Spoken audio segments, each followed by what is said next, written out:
जब मैं पुलिस की नौकरी में था वो सरकारी नौकरी थी। उसके अपने नियम हैं, कायदे हैं, कानून हैं, प्रक्रिया है। राजनीति के उसके भिन्न है। और जो पुलिस में 20 साल का बच्चा भर्ती होना चाह रहा है और वो 10 किलोमीटर नहीं चल सकता, मेरे तो बड़े तो पुलिस लायक है ही नहीं। आवश्यकता पड़े तो दौड़ने, राजनीति में जरूरत नहीं पड़ती तो नहीं दौड़ते। बीजेपी फिर कांग्रेस। एक ही बार तो बीजेपी गया था और एक बार कांग्रेस में बदला कहाँ। जो गया 4 साल रहा, फिर मैंने निर्णय लिया कि मैं नहीं रहूंगा। और कांग्रेस के नेता 24 घंटे की राजनीति के लिए जाने जाते हैं। आवश्यकता पड़े पर आप उपलब्ध हो या नहीं। तो हरीश मीणा जी हैं, वो गहलोत सरकार के खिलाफ धरने पर बैठे। ये सचिन पायलट हैं, उनका कट्टर उनके समर्थक हैं।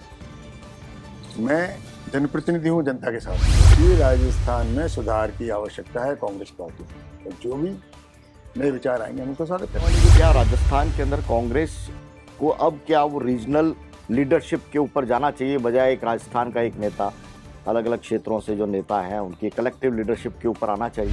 राजस्थान जैसे प्रदेश में रीजनल लीडरशिप हो नहीं सकती, तो इसमें डाइवर्सिटीज बहुत है। कांग्रेस की सरकार और बीजेपी की वो अपने विषय पर जनता की आवश्यकता पूरी करनी है। दोनों पार्टियों को नुकसानदायक तो नहीं कहूँगा, पर अनप्रॉफिटेबल बिजनेस हो गया। कोई किसान कितना भी बड़ा हो अपने बेटे को किसान नहीं बना सकता। तो उनको ऑल्टरनेट, आप तो इंडस्ट्री खोलो, रोजगार दीजिए और कोई अपॉर्चुनिटीज दिए। यहाँ वो ऑल्टरनेट अपॉर्चुनिटी। मैं किसी पार्टी की बात नहीं करता, मैं जनता की बात करता हूँ। पेपर लीक को एक बड़ा इशू उस वक्त में बनाया था और वो कारगर भी रहा, क्योंकि आप सत्ता में अब नहीं है। नहीं, मैं मानता हूँ अगर किसी ने कोई गलती करी है, मैं किसी गलती को डिफेंड नहीं करता हूँ, पर मैं उसको सिर्फ कार्यकाल से नहीं थे, कांग्रेस के टाइम हुआ भी। हर जागरूक जनप्रतिनिधि का ड्यूटी है कि व्यवस्था में कोई अगर खामियां हैं, कोई कमियां हैं, उनको जान। नहीं सर, पर अब ये तो क्योंकि पार्टी ने तो ऐलान कर दिया। हाँ। आप ये कह रहे हैं कि मैं जनता से पूछूंगा। नहीं, जनता से पूछूंगा चुनाव कैसे, चुनाव तो लड़ूंगा। चुनाव, हाँ, ये क्लियर कैसे लड़ूं, को पता रहे। हाँ। चुनाव कैसे लड़ूं। सर, मैं पंजाब केसरी के जरिए टोंक सवाई माधोपुर की ईमानदार, सच्ची और प्रगतिशील जनता को ये कहना चाहूंगा, कृपया सबकी सुने, करें वो आपकी मन को। कृपया जाति, बिरादरी और धर्म पे आप मत करो, क्योंकि वोट में हर जाति का व्यक्ति वोट देगा, हर धर्म का व्यक्ति वोट देगा, और वोट उसके पास एक है।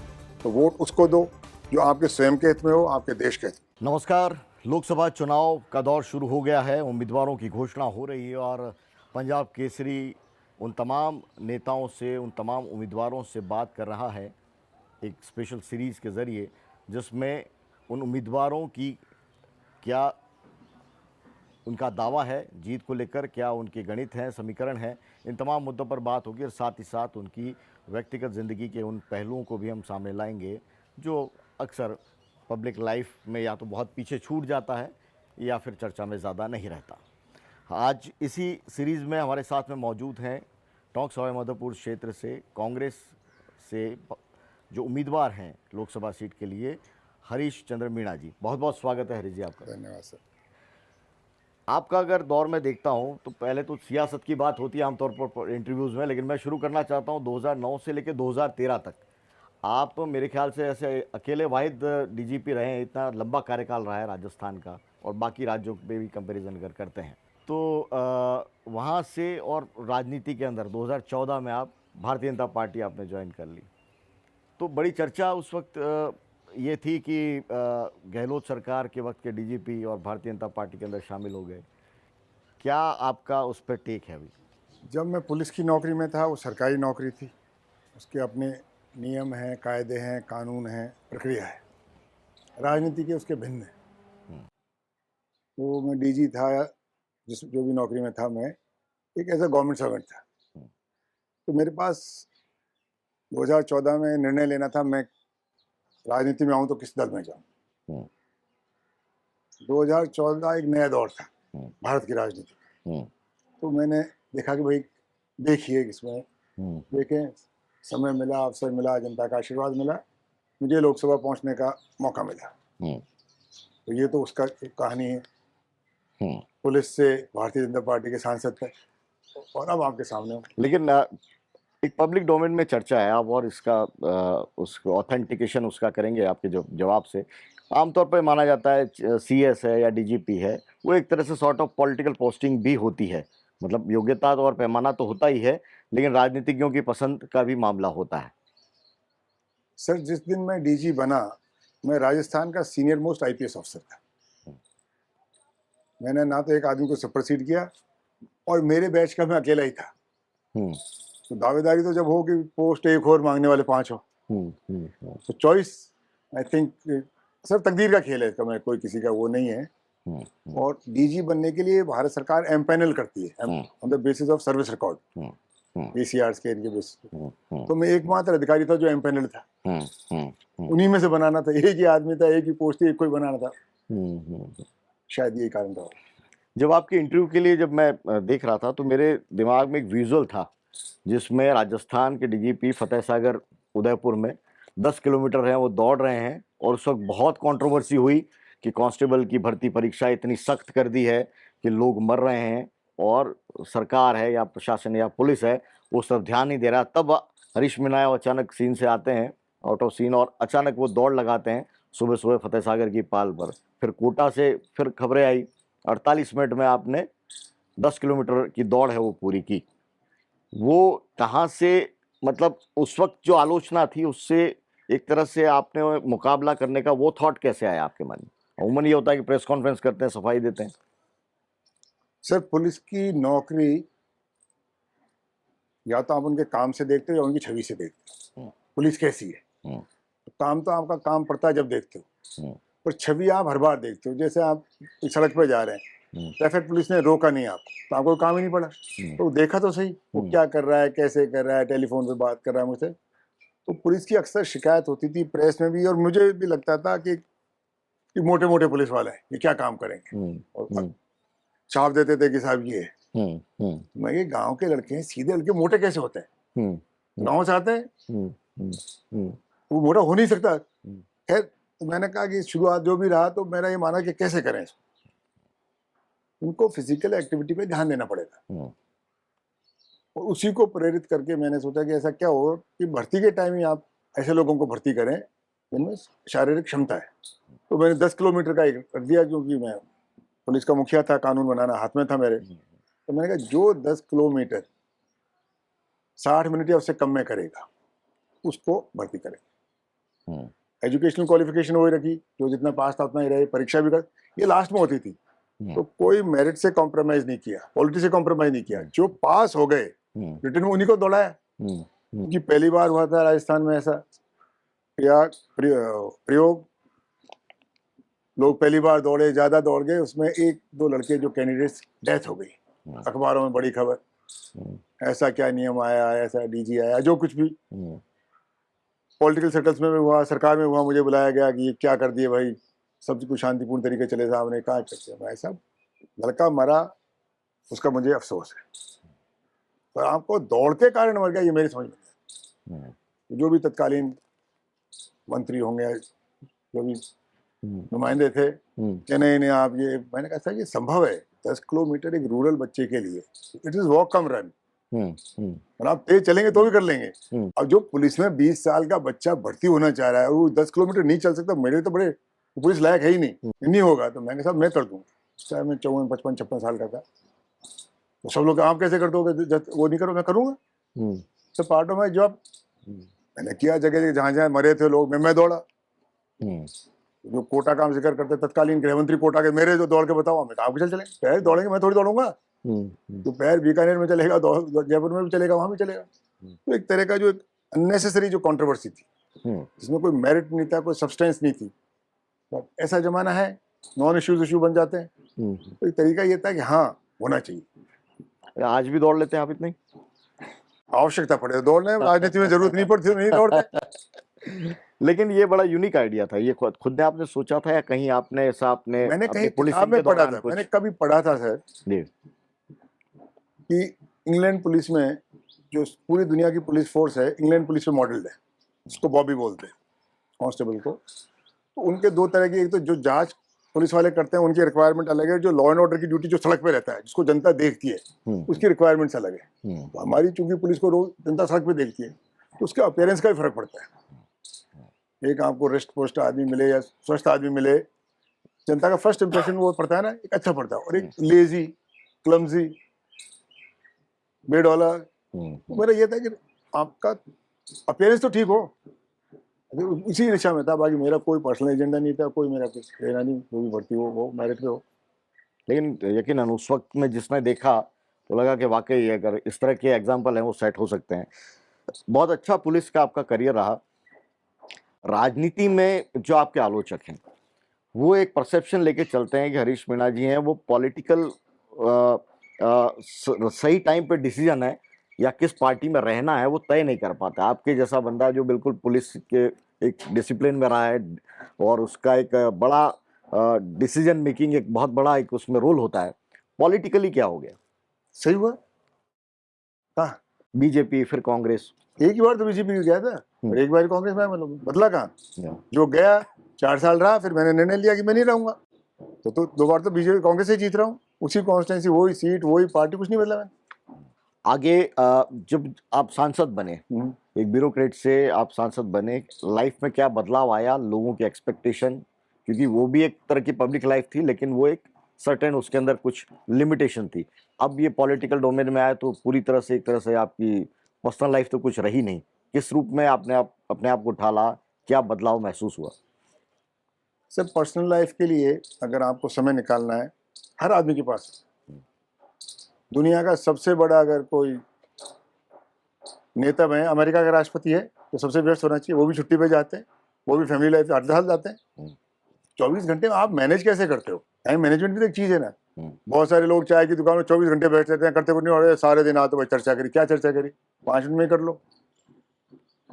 जैसे मैं ऑफिस आता हूँ, कोई आया नहीं है, कोई नेता नहीं आता, मैं आता हूँ, खाना खा के 10-11 बजे नहा धो के दाढ़ी बना के आ जाता हूँ, शाम को 6 बजे चल जाता हूँ। अब 6 बजे बाद बैठ के मैं क्या करूँ? सब सरकारी कार्यालय बंद हो जाते हैं, मैं किसको फ़ोन करूँगा?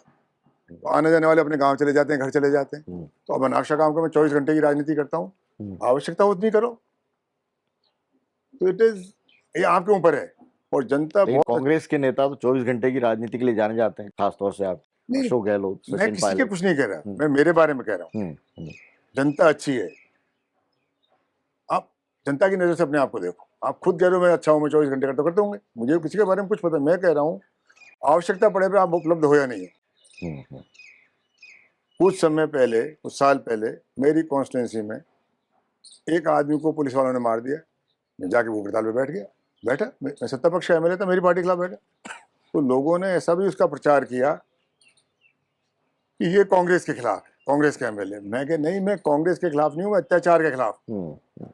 अगर मेरी पार्टी भी अत्याचार करेगी, मैं जनता का साथ दूंगा, अत्याचार का साथ। तो पुलिस वालों ने मारा, बेवजह मारा। वही एक्ट है ऐसे। उसको लेकर एक सवाल उठता है कि हरीश मीणा जी विद इन कांग्रेस के अंदर भी कई तरह की अलग अलग हैं, वो कैंप्स में हैं। तो हरीश मीणा जी हैं वो गहलोत सरकार के खिलाफ धरने पर बैठे, ये सचिन पायलट हैं, उनका कट्टर उनके समर्थक हैं। मैं जनप्रतिनिधि हूँ जनता के साथ। पॉलिटिकली तो आपका अलाइनमेंट दिखता है सचिन पायलट कैंप पे ज्यादा है। कौन सा कैंप है मुझे बताओ ना। मैं आपको बताइए, जब मैं एमएलए का चुनाव लड़ा, ये लास्ट अभी 4 महीने पहले, मेरे प्रचार में सचिन पायलट साहब नहीं आए, अशोक गहलोत नहीं आया, डोटासरा नहीं आए। और मैं किस कैंप में हूँ? कोई प्रचार करने नहीं आया 1 मिनट के लिए। लेकिन जब सरकार के अंदर 2 विधायक हैं इधर उधर हो रहे थे, तब तो आप एक कैंप में थे। मैं मेरे विचार के साथ कि राजस्थान में सुधार की आवश्यकता है कांग्रेस पार्टी, और जो भी नए विचार आएंगे हम उसका स्वागत करेंगे। उस वक्त का जो दौर था उसका आउटकम क्या रहा, रिजल्ट क्या रहा आपकी नज़र में? पॉलिटिकली तो सब लोग उसका एनालिसिस करते हैं, बट हरीश मीणा उसका एक पार्ट थे उस पूरे सिस्टम में। उस वक्त का जो दौर चला था, उसका आउटकम आपको क्या लगा? मैं मेरा बता सकता हूँ, हर आदमी इंडिविजुअल है, उसके अपने विचार है। हम हमारी बात कांग्रेस हाईकमांड के पास रखने गए थे। कांग्रेस हाईकमांड ने हमको बुलाया, व्यक्तिगत रूप से सबसे सुना, जो हमारी बात कहनी थी, ये तो कहने गए थे ये करना है। लेकिन वो डैमेज नहीं हुआ, क्योंकि कांग्रेस का जो रिजल्ट रहा विधानसभा चुनाव में, वो उसके पीछे एक बड़ा रीजन ये भी माना गया कि कांग्रेस के अंदर अंदर जितने कैंप हो गए हैं, मतलब पब्लिक के अंदर ये चर्चा बहुत रही। उसके बाद कितनी सीटें आई हमारी? पर बहुमत तो नहीं आया ना सरकार। कितनी सीटें आई? 70 आई। जब एक थे, जब 21 आई थी, 21 आई थी, जब तो सब एक थे, कोई कैंप नहीं था। तो 21 बेटर है, 70 बेटर है। तो मतलब कैंप में रहने का फायदा? नहीं, मैं नहीं कह रहा हूँ। आप अपनी नजर, जनता क्या चाहती है हम वो करेंगे जो जनहित में होगा, जो जनता चाहेगी, क्योंकि हम जनप्रतिनिधि। क्या राजस्थान में कांग्रेस में, आप सवाल का जवाब टाल भी सकते हैं, आपके ऊपर है, लेकिन मेरा सवाल है कि क्या राजस्थान के अंदर कांग्रेस को अब क्या वो रीजनल लीडरशिप के ऊपर जाना चाहिए, बजाय एक राजस्थान का एक नेता, अलग अलग क्षेत्रों से जो नेता हैं उनकी कलेक्टिव लीडरशिप के ऊपर आना चाहिए, और पिछली सरकार में मिसिंग था कहीं ना कहीं। राजस्थान जैसे प्रदेश में रीजनल लीडरशिप हो नहीं सकती, क्योंकि इसमें डाइवर्सिटीज बहुत है। हमारी कॉमन लैंग्वेज नहीं है, तो अच्छी बात है, मैं उसको अच्छा मानता हूँ। और स्टेट्स में कॉमन लैंग्वेज है। आज राजस्थान में पंजाब जो गंगानगर हनुमानगढ़ में कोई और बोली बोलता है, डूंगरपुर बांसवाड़ा में कोई और बोलता है, जैसलमेर बाड़मेर में कोई बोलता है, धौलपुर, कि आप अगर एक दूसरे से बात करने के लिए कोई हिंदी बोलनी पड़ती है, खुद की भाषा में बात नहीं कर सकते। तो यहाँ रीजनल पार्टी या रीजनलिज्म का स्कोप नहीं है, और एक किसी जाति विशेष का डोमिनेशन नहीं है। 200 एमएलए हैं, किसी भी जाति के 35 एमएलए नहीं है 200 में से। तो जो सब में सहमति बनेगी वही राजस्थान में होगा, और वही होना चाहिए, और वही हो रहा है। लेकिन अभी जो इस वक्त चुनाव के अंदर बातचीत हो रही है, जैसे चूरू के अंदर राहुल कसवा को ले आए, नागौर के अंदर हनुमान बेनीवाल के साथ समझौते की बात हो रही है चर्चा में, और उसको लेकर ये है कि भाई उसमें भी कांग्रेस के अंदर दो थॉट्स हैं कि हनुमान बेनीवाल की लीडरशिप या उसके अंदर हमको शामिल होना चाहिए, नहीं होना चाहिए। What do you think? Sir देखो, ये लीडरशिप के इश्यूज हैं, परसेप्शंस हैं। अगर कोई आप करना चाहोगे, 2 आदमी समर्थन करेंगे, 2 कहेंगे मत करो। तो निर्णय हाईकमान को लेना है, और जो भी पार्टी के हित में हो ले। मेरा कोई इंडिविजुअल कोई राय नहीं। आपकी कॉन्स्टिट्यूंसी की पॉलिटिक्स के ऊपर जाते हैं, क्या मुद्दे हैं? क्योंकि टोंक सवाई माधोपुर में आप उस ज़िले के अंदर विधायक भी रहे हुए हैं, आप वहाँ के निवासी हैं, बामनवास के। आपके बड़े भाई नमो नारायण मीणा लंबे वक्त तक वहाँ से सांसद रहे, मंत्री रहे। टोंक सवाई माधोपुर के डेवलपमेंट के इशू, खास तौर से रेल का मुद्दा एक लंबे समय से ऐसा चला आ रहा है कि वो कोई भी सरकार हो या कोई जनप्रतिनिधि हो उसको सॉल्व उस तरह से कर नहीं पाया है। और इलेक्शन रैलीज में कई बार मैंने भी कवरेज किया है, हर बार भाषण में नेताओं का यही एक वादा होता है। ये टोंक जिले में मुद्दा ज्यादा है, सवाई माधोपुर में नहीं है। हाँ, सवाई माधोपुर में तो टोंक जिले में ये है, टोंक जिला रेल से कनेक्टेड नहीं है, जिला मुख्यालय भी कनेक्टेड नहीं है। अब वो अनफॉर्चुनेट है, होना चाहिए, रेल की सुविधा होनी चाहिए। पास में सवाई माधोपुर है, जयपुर है, कहीं से अजमेर से जहाँ पे करे वो जनता को रेलवे फैसिलिटी मिलनी चाहिए। कांग्रेस की सरकार हो, बीजेपी की, वो अपने विषय है, पर जनता की आवश्यकता पूरी करनी चाहिए, दोनों पार्टियों को मिले। बार बार बात चलती है, पर इस पर अभी तक कोई गंभीर ग्राउंड पे कोई काम नहीं हुआ है। It should be done. वो द स्टेट गवर्नमेंट जमीन दे तो स्टेट गवर्नमेंट देगी, केंद्र सरकार बनाएगी, दोनों के सहयोग से। और मैं आशा करते हैं कि डबल इंजन की सरकार है, एक इंजन तो हमारी चला देगी। लेकिन एक इंजन तो कांग्रेस ने आपका जोड़ा है वहां पर, किस तरह से?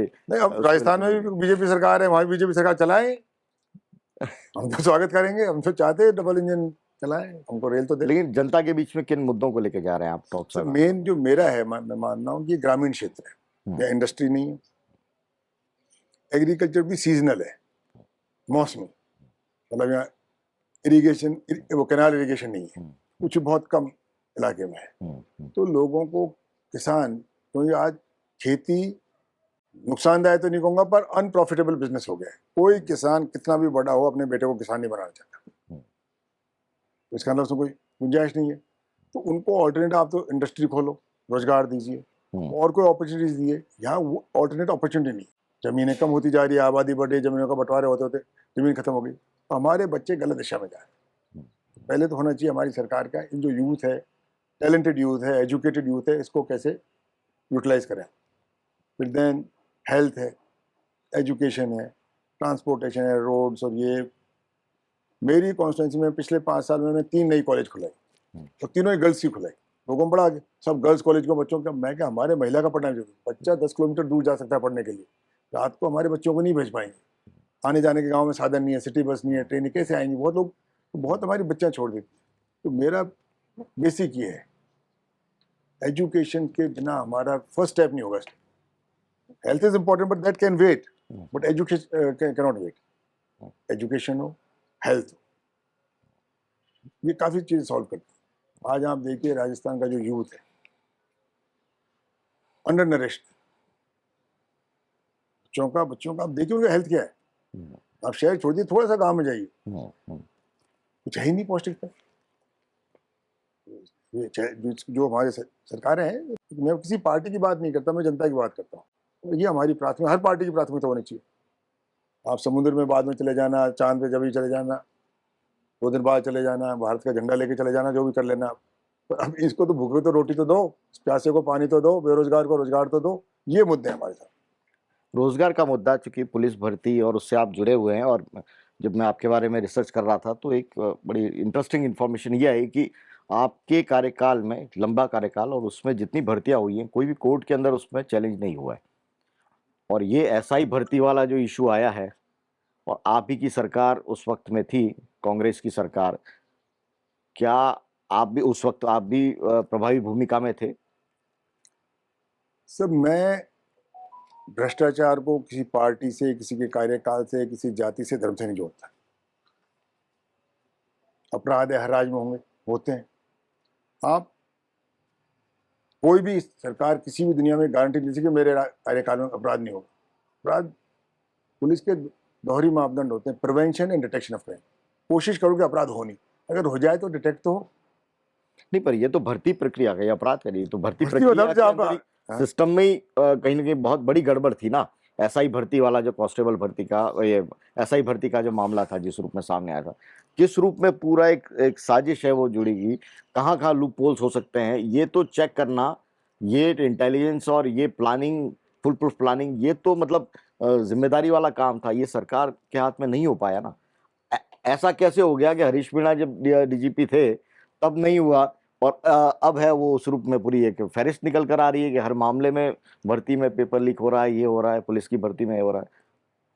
जो भी भर्ती का मैं बता दूं आपके, कांस्टेबल्स की भर्ती तो होती है पुलिस मुख्यालय द्वारा, सब इंस्पेक्टर्स की होती है आरपीएससी द्वारा, पर पुलिस का उसमें भूमिका होती है, कंडक्ट वो करते हैं। तो देयर टू डिफरेंट एजेंसीज। ठीक है, पर चूक तो हुई उस वक्त, बड़ी चूक हुई। अगर चूक हुई है उसका पता लगाओ, सजा दो, उसका मैं पक्ष देता हूँ।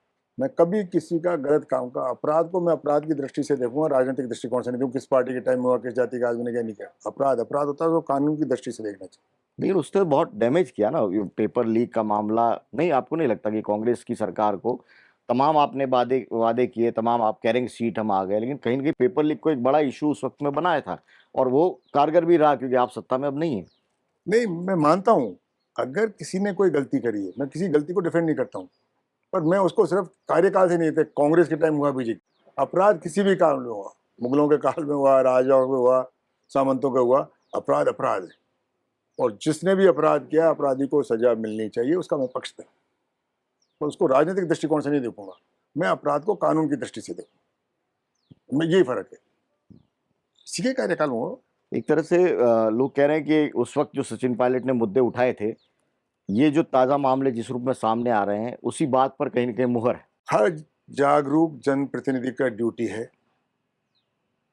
कि व्यवस्था में कोई अगर खामियां हैं, कोई कमियां हैं, उनको उजागर करें, और सरकार की ड्यूटी है उन कमियों को दूर करें। तो मैं इसमें कहीं विरोधाभास नहीं देखता। जनप्रतिनिधि है, जो बात आएगी, हम गांव में जाते हैं, लोग कहते हैं मेरे गांव में पानी नहीं, तो हम बोलेंगे संबंधित अधिकारी को, भाई पानी नहीं, उस गांव में 2 दिन से पानी नहीं आ रहा, पानी दीजिए, बिजली नहीं आ रही है। ये फर्ज है, उसको किसी का क्रिटिसिज्म और उसमें नहीं देखना चाहिए। जो आप देख रहे हो बता रहे, इट्स योर ड्यूटी, और उसी भावना में उसको लेनी चाहिए, शिकायत के रूप में नहीं लेनी चाहिए। इस वक्त जो पॉलिटिकल आपके टिकट का ऐलान हो चुका है, सामने कैंडिडेट है, वो भी उसका इंतजार है कि कौन सामने कैंडिडेट होगा। पता नहीं इस सवाल का जवाब अब किस वक्त आपके लिए ठीक होगा कि नहीं होगा, लेकिन एक जर्नलिस्ट, मेरे एक जहन में सवाल आ रहा है, आप टाल सकते हैं। क्या आपको लगता है कि सितंबर में जो विधायक दल की बैठक है, जो होनी थी कांग्रेस की, वो अगर हो जाती तो फिर राजस्थान का कुछ अलग चेहरा होता, अलग परिणाम होता चुनाव का? भूतकाल को भूलना ठीक रहता है और भविष्य को देखें, वर्तमान को देखें, आगे क्या होने वाला है उसकी चिंता करें। जो हुआ नहीं हुआ, पार्टी के सबके संज्ञान में, आप लोगों के संज्ञान में, पूरे प्रदेश के संज्ञान में, उसके बारे में मेरा कोई भी जवाब देना ठीक नहीं है। वो इसलिए सवाल इसलिए है, ये बात सही कह रहे हैं कि पास्ट का मामला है और सब चीज़ें हो गई, और लेकिन मुद्दा ये है कि अभी भी उसका आउटकम क्या है वो लोगों को समझ में नहीं आ रहा। अशोक गहलोत है, वो वहीं पर हैं, गोविंद डोटासरा वहीं पे हैं, सुखदेव रंधावा जी वो वहीं पे हैं, तमाम आपकी लीडरशिप है अपनी जगह पे है। अगर कोई सिस्टम से अभी बाहर होता दिख रहा है वो सचिन पायलट। सिस्टम से वो बाहर होगा जिसको जनता नहीं चाहेगी। जो जनता के साथ रहेगा हरदम सिस्टम में रहेगा। अभी तो टोंक सवाईमाधोपुर से टिकट को लेकर भी बात हो रही थी कि उनको टिकट मिलेगी, फिर आपको मिली। मैं नहीं जानता, मैंने टिकट के लिए अप्लाई नहीं किया। कोई एक आदमी बोले कोई मैंने एप्लीकेशन दी हो, किसी नेता को मिला हो, किसी कार्यालय में गया हो, मतलब मेरे सामने दुविधा है कि 3 महीने पहले मैं एक चुनाव लड़ा, बड़ा कठिन चुनाव, और दोबारा फिर चुनाव लड़ने में सर ताकत लगती है सर। तो पर जब पार्टी का आदेश है, मैंने फिर भी किसी को कहा, अगर कोई और लेना चाहे और ले लो भाई, किसी को दो। हमारी एकमात्र हमारी चिंता ये है कि भाई ये सीट कांग्रेस का है, पिछले 10 साल से कांग्रेस नहीं जीती है और ये कांग्रेस का इलाका है, कांग्रेस की सीट, तो कांग्रेस को जीतना चाहिए। वो मेरा खुद का पर्सनल एजेंडा कुछ नहीं। लोग कह रहे हैं कि पायलट, माफ कीजिएगा अगर आपको बुरा लगे, नहीं, बुरा क्यों लगेगा, हाँ बोलोगे, इतने मीठे तरीके से बोल रहे हो। लोग कहते हैं कि सचिन पायलट के साथ में जो लोग रहे उनको वक्त वक्त पर कुछ न कुछ उनको मिल गया। एक तरह से सचिन पायलट के नाम का इस्तेमाल हुआ, अगर दूसरे शब्दों में कहूँ, और सचिन पायलट को जो उनका वाजिब हक है वो नहीं मिला। कई मंत्री बन गए मानेसर की घटना के बाद में, कई लोग की राजनीति चली, टिकट भी मिल रही है, लेकिन सचिन पायलट हैं वो नेपथ्य में। मैं तो 5 साल पहले भी एमएलए था, अभी भी एमएलए, इसी घर में रहता था, अभी भी इसी घर में। सांसद का टिकट तो मिला है ना आपको? मैं पहले सांसद तो बहुत पहले रह चुका हूँ, और ना मेरा कभी टिकट कटा, ना कभी मैं हारा। मैं तो मेरा ना टिकट कटा कभी, और ना मैं हारा। राजस्थान की फ्यूचर की लीडरशिप किस रूप में देख रहे हैं आप कांग्रेस की? मैं ये जरूर पूरे राजस्थान का बताता हूँ, कांग्रेस का वही होगा जो राजस्थान का जनता का होगा। राजस्थान के युवाओं में जागरूकता बहुत है, शिक्षा भी बढ़ी है, साक्षरता बढ़ी है, फिर ये सोशल मीडिया का जो है, तो आप बहुत सारी चीज़ें जनता हमारी सुनेंगी तो वो निर्णय खुद करेंगे, हमारी बात सुन के बहुत कम निर्णय करेंगे। तो ये बहुत सकारात्मक और अच्छी चीज़ है कि जनता सक्षम हो गई अपने निर्णय करने। वो सब समझते हैं, हर नेता की सुनेंगे, हर पार्टी की सुनेंगे, और जरूरी नहीं है कि जो टीवी पे देखा उसी को वोट दे देंगे, देख लेंगे, मनोरंजन हो जाएगा, ये सोशल मीडिया पे चला। अब ये राजस्थान का मैं कम से कम बता सकता हूँ, ये प्रभावित करने वाला है। तो कह रहे कि मोदी 400 का टारगेट है वो लेकर चल रहे हैं, और राजस्थान से 25 की 25 सीटें जीतने का दबाव है, और इस भयंकर दबाव में बड़े नेता पीछे हैं और सेकंड पंक्ति के जो नेता हैं वो फ्रंट पे उनको लाके चुनाव लड़वा रहे हैं। उनमें आपका नाम? मैं इसका क्या जवाब दूं बताओ? मुझे पार्टी ने टिकट दिया, मैं चुनाव लड़ रहा हूँ, पार्टी टिकट वापस कर देगी, नहीं लड़ूंगा। मैं पार्टी का एक सदस्य हूँ, सो आई विल डू, अदरवाइज मैं तो ऑलरेडी इलेक्टेड हूँ, मेरे 5 साल है, तो मैं तो, मुझे कोई ऐसी वो नहीं थी कि भाई मेरा कुछ नुकसान हो रहा था, पर अभी निर्णय लिया इन्होंने। ये मैं कह सकता हूँ, मैंने कहीं पार्टी के टिकट के लिए अप्लाई नहीं किया, कोई भी एक आदमी को मिला हूँ, किसी कार्यालय में गया हूँ, मैं एक दिन टीवी पे देखा, फिर मैं किसी को फ़ोन किया कि साहब का नाम अनाउंस हो गया, मैं क्या करना है, तो चुनाव लड़ना है, मैं बात करूँगा। अभी तक इसके बाद में कॉन्स्टिट्यूंसी में भी नहीं गया हूँ। मैं, लोग तो भाग रहे हैं, जितनी जल्दी आओ दिमाग में सेटल तो हो जाए उसको क्या करना है। किस बात का वेट कर रहे हैं? सामने जो कंपटीटर है कौन है उसका वेट कर रहे हैं, या मेरे लोगों से पूछूंगा? तो वोटर टिकट से नहीं जीतते, आप वोट से जीतते हो, तो उस वोटर मुझे तैयार है क्या एक्सेप्ट करने के लिए? 2 जिले हैं सर। नहीं सर, पर अब ये तो क्योंकि पार्टी ने तो ऐलान कर दिया, हाँ। आप ये कह रहे हैं कि मैं जनता से पूछूंगा। नहीं, जनता से पूछूंगा, चुनाव कैसे, चुनाव तो लड़ूंगा, चुनाव, हाँ ये क्लियर, कैसे लड़ूं, को पता रहे। हाँ। चुनाव कैसे लड़ूं? तो 8 विधानसभा है, अभी तक मेरा अनुभव इस कॉन्स्टिट्यूंसी में सिर्फ एक विधानसभा का है, 7 विधानसभा का मुझे अनुभव नहीं है। मैं यहाँ का निवासी हूँ, सही है, वो एक निवासी के नाते पॉलिटिकल अनुभव, तो मैं लोगों से पूछूंगा भाई चुनाव आ गया, कठिन चुनाव है, तो कैसे लड़ें? तो लोग जो राय देंगे उससे लड़ूं। चुनाव तो लड़ना ही है, चुनाव कहीं छोड़ के जा रहा हूँ, अब नहीं छोड़ के जा रहा हूँ, और चुनाव लड़ेंगे भी, चुनाव जीतेंगे भी। सामने कौन कंपटीटर आ रहा है? कोई आया सर, बीजेपी का आएगा। नाम तो मैं कोई वो ज्योतिष तो हूँ जो बता दूं। नहीं, राजनीति में तो पता रहता है कौन। मुझे बिल्कुल पता नहीं है, मैं इतना बड़ा नेता नहीं। जौनपुरिया जी का टिकट कट रहा है, मुझे पता नहीं सर, मुझे किसी का कुछ पता नहीं। आप मुझे पता, मुझे कंफर्टेबल है जौनपुरिया या कोई और के? मेरे beggars are no choosers sir, हमारे पास क्या है, जो आएगा उसको स्वीकार करेंगे, मुकाबला करेंगे। टोंक की जनता, टोंक सवाई माधोपुर की जनता को आप क्या कहना चाहेंगे जो पंजाब केसरी के जरिए आपसे कनेक्टेड है? सर, मैं पंजाब केसरी के जरिए टोंक सवाई माधोपुर की ईमानदार, सच्ची और प्रगतिशील जनता को ये कहना चाहूँगा, कृपया सबकी सुने, करें वो आपकी मन को। कृपया जाति, बिरादरी और धर्म पे आप मत बनना, क्योंकि वोट में हर जाति का व्यक्ति वोट देगा, हर धर्म का व्यक्ति वोट देगा, और वोट उसके पास एक है, तो वोट उसको दो जो आपके स्वयं के हित में हो, आपके देश के हित में, उसको दें, बाकी चीज़ों को चिंता छोड़ें। बहुत बहुत शुक्रिया पंजाब केसरी को उस वक्त देने के लिए। हमारे साथ में टोंक सवाई माधोपुर के उम्मीदवार हरीश मीणा जी थे। चुनाव के दौरान कई राजनीतिक सवाल हैं, उनका उन्होंने अपने हिसाब से जवाब दिया। हम एक बार फिर उनसे वक्त लेंगे, इस चुनाव के गुजर जाने के बाद में शायद और विस्तार से बात होगी, लेकिन उनकी प्राथमिकता क्या है टोंक सवाई माधोपुर क्षेत्र को लेकर आपने समझा, उनकी राजनीति का तरीका क्या है वो हमने समझा, और साथ ही साथ इनका जो अतीत है पुलिस का, एक गौरवमय अतीत है, उसके बारे में हरीश जी से बहुत विस्तार से बात हुई। बहुत बहुत शुक्रिया हमें समय देने के लिए। Thank you. नमस्कार।